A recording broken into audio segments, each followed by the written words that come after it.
I lost no time in telling my mother everything I knew. I'm sorry, I said. I should have told you what was happening a long time ago. Now we're in danger. My mother sighed and, as always, was worried only about our financial situation. Well, the captain owes us quite a bit of money, but I don't think any of his seedy old shipmates will pay his debts. The captain wanted me to go tell Dr. Livesey in the event of his death, but I can't leave you here alone and unprotected, I said. Mother shivered. Oh, I don't think either of us can stay here, she said. From the crackling of the fire to the ticking of the clock, every creak and rattle in this old house is making me nervous. With that dead body on the floor and the thought that the blind man's friends might show up, I'm really jumpy too, I said. We must get out of here, said Mother. I agreed. We'll ask for help in the village. We rushed out into the frosty, foggy evening, and by the time we reached the village, it was dark.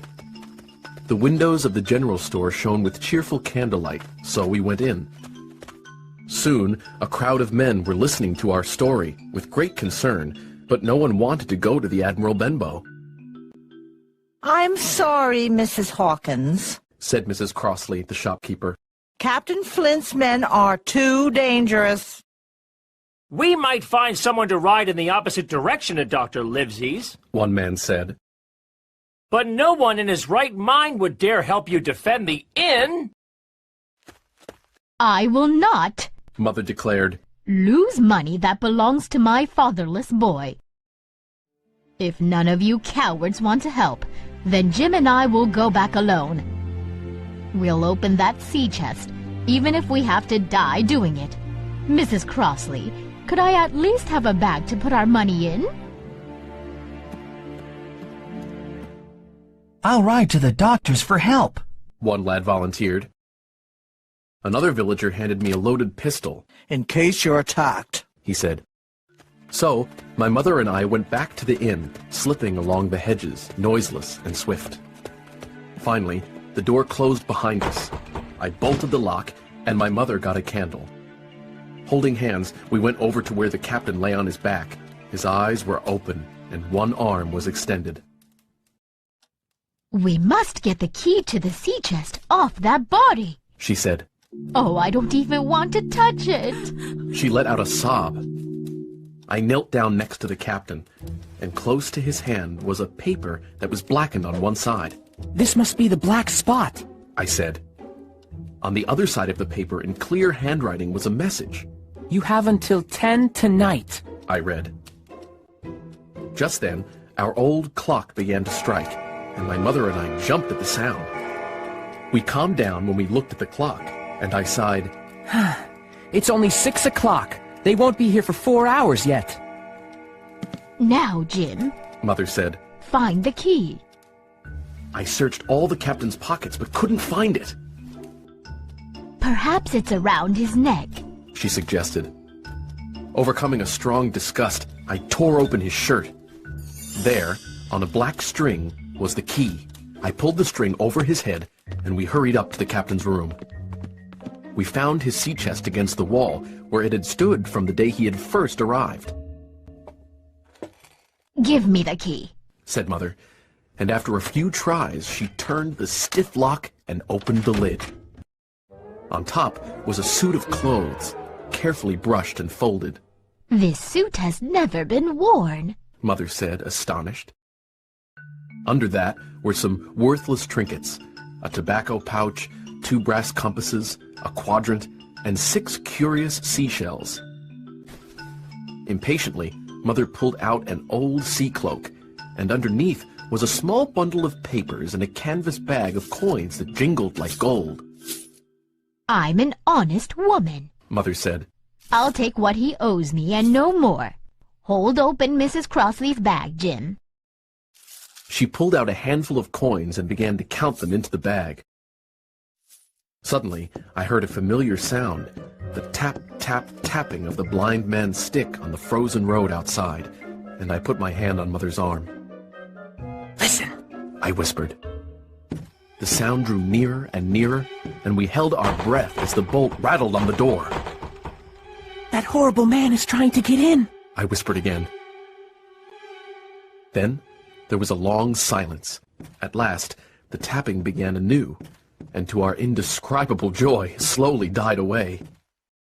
Mother, I said, take the whole thing and let's go. I won't take more than I'm owed, she said. but I won't be content with less.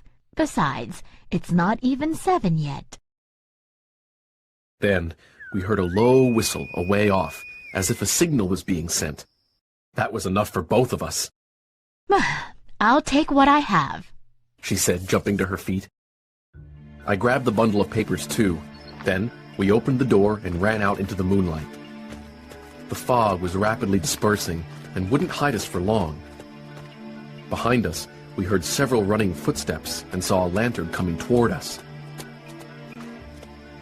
My dear, Mother gasped breathlessly. take the money and run. I think I'm going to faint.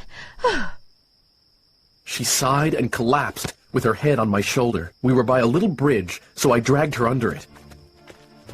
I couldn't move her any farther, so there we stayed, within earshot of the inn.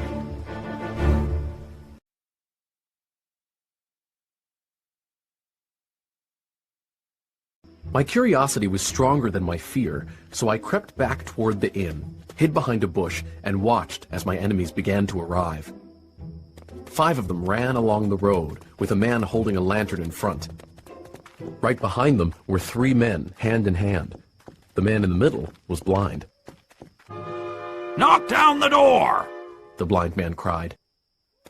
Aye, aye, sir! 2 men answered, and then they ran at the door. I saw them pause in confusion and surprise when they discovered that the door was open. Then the blind man shouted, Go in! In! He cursed at the men for their delay. 5 of them obeyed at once, while 2 stayed in the road with the blind man. There was a cry of surprise, and then someone shouted from the house, Bill's dead! The blind man swore again. Search him, and then get the chest! I could hear their feet rattling up our stairs. They made the whole house shake. The window of the captain's room was thrown open with a slam and a jingle of broken glass. A man leaned out into the moonlight and addressed the blind man on the road below. Pew! He cried. Someone got here first! The chest is open! Did you find them? Roared Pew, the blind man. Some money's there! I don't care about the money, you swab! Cursed Pew. Flint's secret papers, I mean! We don't see anything that looks like that. The man replied. You, below there! Are the papers on Bill? Pew cried to the men on the first floor. At that, another fellow came to the door of the inn. Bill's been searched already, he said. Nothing's left. It's those inn people. It's that boy. I wish I'd put his eyes out. Pew cried. They can't be far. Scatter, lads! Find them! Heavy feet pounded to and fro, and the men toppled furniture over and kicked in the doors of every room. Then the men came out again, one after another, onto the road. They aren't here, one announced. The whistle that had frightened my mother and me earlier sounded 2 times. Then I had thought it was Pew calling his men to assault us. But now I realized it was a warning signal from a lookout hiding somewhere near the village. "There's the signal," a man said. "That means the law is coming. Let's go!" You dogs, you're so close! Cried Pew. Scatter and look for Bill's secret. Oh, if I only had eyes. At Pew's urging, 2 fellows began to look here and there, but half-heartedly, with an eye to their own danger all the time. The rest stood on the road, unsure what to do. You could be as rich as kings, you fools! Pew shouted. But you're just standing around! I'll end up a poor beggar when I could be riding in a fine coach! If you had any guts, you'd catch that boy! Forget it, Pew. We've got the money, grumbled one man. The boy and his parents might have hid the papers. Another said. Take the money, Pew, and don't stand here squawking. Pew struck blindly at his men right and left, with his stick hitting a few of them. They, in turn, cursed at the sightless villain and tried in vain to catch the stick and take it from him. Their quarrel saved my mother and me, for while it was raging there was another sound. Horses galloping. The pirates heard it too. They turned and ran, separating in every direction, so that in half a minute no one remained but Pew. He tapped up and down the road in a frenzy, groping and calling. Finally, he took a wrong turn and ran a few steps past me, crying, Alan! Tom! Job! and other names. Don't leave old Pew! Mates, not old Pew! The noise of the horses grew louder, and 5 riders swept down the road at a full gallop. Pew screamed and ran straight into a ditch, but he was on his feet again in a second and made another dash, now utterly bewildered, right into the path of the nearest horse. The rider tried to stop, but Pew went down with a terrible cry. The 4 hoofs trampled him as he fell on his side and then collapsed face down, moving no more. As the riders pulled up, I leaped to my feet, horrified at the accident. A lad from the village was trailing behind the horsemen. These men are military officers, He told me. I met them and recruited them to help on my way to Dr. Livesey's. Pew was dead, and his crew had fled back to their ship, chased by the horsemen. As for my mother, we carried her to the village, and cold water and smelling salts soon had her back to normal. When I finally returned to the Admiral Benbow with Captain Dance, one of the officers, I saw that the house was completely wrecked. We are ruined! I cried, looking at the result of the pirates' furious hunt. Captain Dance was sympathetic. What were they after? Money? No, sir, not money. I replied. I believe I have what they were looking for in my breast pocket. I'd like to show it to Dr. Livesey. Well, I have to ride there and report what happened back to him and the squire. He said cheerily as he mounted his horse. So come along, Hawkins. Thank you, sir. I said, as he offered his hand and then pulled me up behind him in the saddle.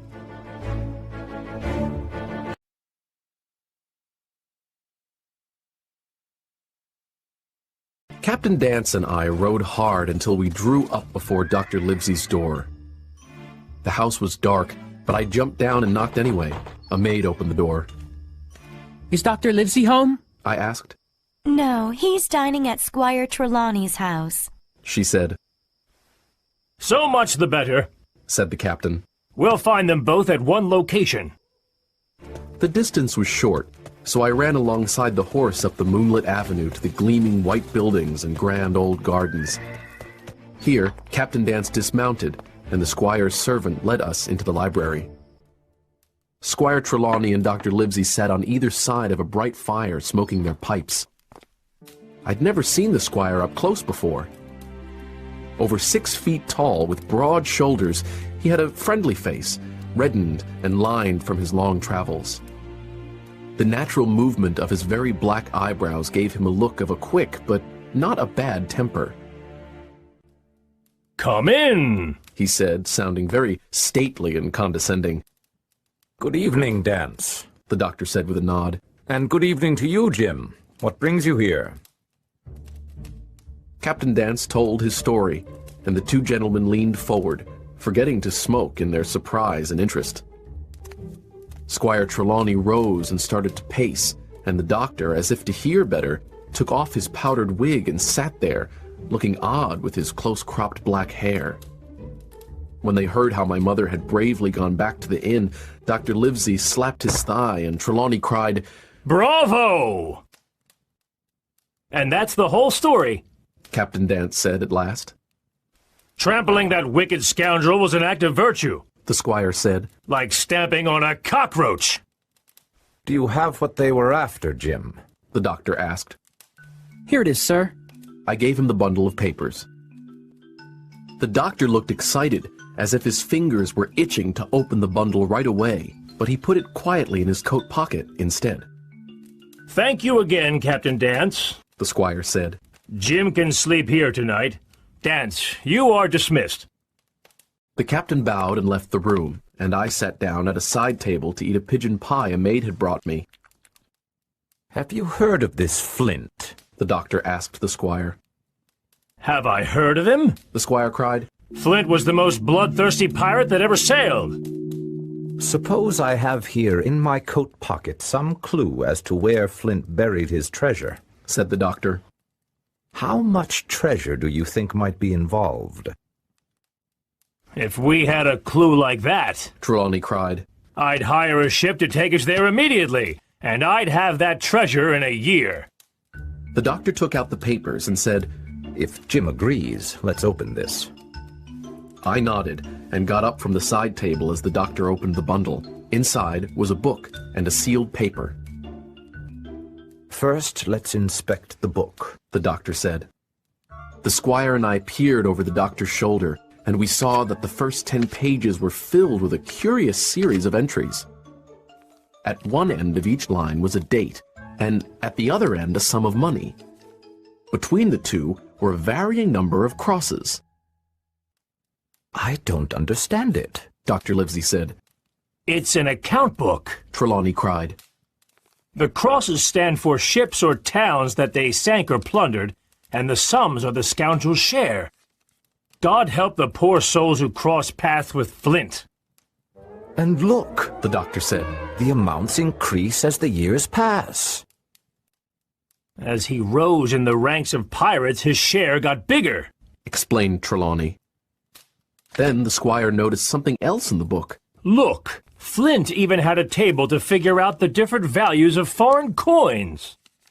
Oh, no one was going to cheat him, laughed the doctor. And now, Trelawney said, for the other item. The doctor carefully opened the sealed paper, and a map of an island fell out, with latitude and longitude and every inlet, hill, and bay marked. Everything that would be needed to safely anchor a ship upon its shores. 9 miles long and 5 across, the island had 2 landlocked harbors and a hill marked the Spyglass. Below a red cross, in small, neat handwriting, "Bulk of treasure here" was written. And on the back of the map, these notes. Tall tree, spyglass shoulder bearing north of north-northeast, Skeleton Island, east-southeast and by east, 10 feet. The bar silver is in the north cache by the east hill, 10 fathoms south of Black Crag with a face on it. The arms are in the Sand Hill, north, point of North Inlet Cape, bearing east and a quarter north, J.F. It's incomprehensible to me, I said, as the squire and Dr. Livesey laughed. I'll start for Bristol tomorrow, Trelawney said. We'll have the best ship and crew in England, and Hawkins will be our cabin boy. Livesey will be ship's doctor, I'll be the admiral, and we'll take my men Tom Redruth, Richard Joyce, and John Hunter. We'll have no trouble finding the spot, and we'll have plenty of money to enjoy forever after.